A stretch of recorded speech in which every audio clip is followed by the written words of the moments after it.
again. For the second day in a row, thieves smashed their way into a beauty supply store to steal hair extensions. This time, police say the crooks crashed into the wall of a vacant building that was next door to the beauty supply store on Westheimer and Eldridge to get in.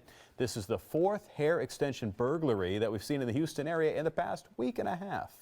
We don't want to sell hair at this location no more due to the simple fact that, I mean, it's an ongoing thing that it was a rash of crime for a minute and it stopped and they back at it again. The owner of that beauty supply store lost about $9,000 worth of hair extensions to those thieves. Now, normally you hear about thieves stealing things like cash and cars, high-end jewelry, so why extensions? Well, we ladies actually know the answer to this question. This is something that we keep from the fellas because we don't want you to know what we spend on our hair. Right. We like to keep that to ourselves. Police actually say there's a black market for beauty supplies. No surprise to us, ladies. Tamika Fletcher is here. She's the co-owner of Natural Resources Salon, and she's going to explain why these hair extensions are so valuable. Tamika? You know, I'm not surprised that some of the thieves are passing the cash register for the hair because the hair is actually more valuable than what's in the cash register. This is actually what it's all about. This is called Remy hair. Remy hair basically means that it's all the cuticles have been aligned in the same place that since it was cut from the person's actual scalp. And so this hair has never been touched, dyed, colored, and so it's, you know, it's intact. You can do anything to it that you would do to your own growing hair, but why it's so expensive is because it's not that available. You know, it's something that you can import, something that beauty suppliers are now selling, but before the only options at the beauty supply were these type of pieces that had human hair in them, but not 100% human hair. More or less it was an ingredient in the product, but not actual 100% human hair.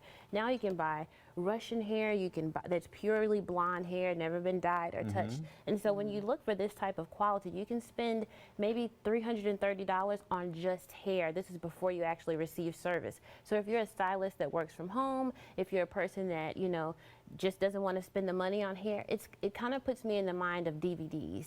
You know, it's not right, and people shouldn't buy, you know, false DVDs. However, if it's less expensive, people are always looking for a less expensive option. So it's you know, it's a big market now. It's huge now, and people are spending lots of money on a hair extension. So normally, though, and we ladies again know this, when you make an appointment with somebody, they will be the person who decides what kind of hair is going to be the best match for you. And so if you're buying these on the black market, you kind of know that they're stolen. You do know that they're stolen. Most of the time, they don't come in some type of package. You know, we sell a lot of hair extensions at the salon that don't come in packages, and so you really wouldn't have an idea where the hair came from, unfortunately, because it's not labeled. Some of it is just raw hair that looks like this. It may just be tied up, wrapped up, you know, not in this official package, but it can, you know, you could spend again over $350 just on service. I personally provide the hair for my clients. I don't allow people to bring hair into the salon. It just kind of, you know, it's not a big part of it doesn't eliminate the problem, but it definitely does help. See, that's what I was thinking, is that even if you have stolen extensions, you still need an expert to get it properly, you know, put on your head. So that must mean that some professionals are getting this black market stuff and then putting it on their clients. And that's unfortunate, because as a professional, I think it kind of hurts the entire industry for you not to set some type of standard for your clients as well, because a lot of times you can't tell what the quality of the hair is if you didn't have a hand in selecting the hair, the texture, the type.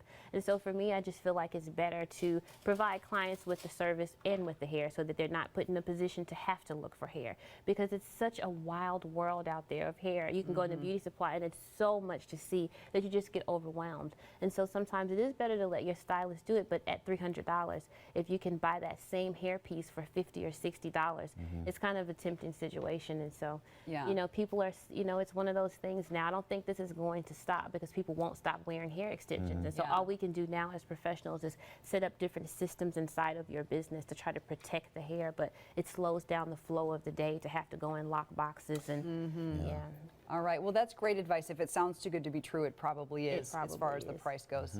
Tamika, thank you so much for that explanation. Thank you. All right, always great to have you here, Tamika.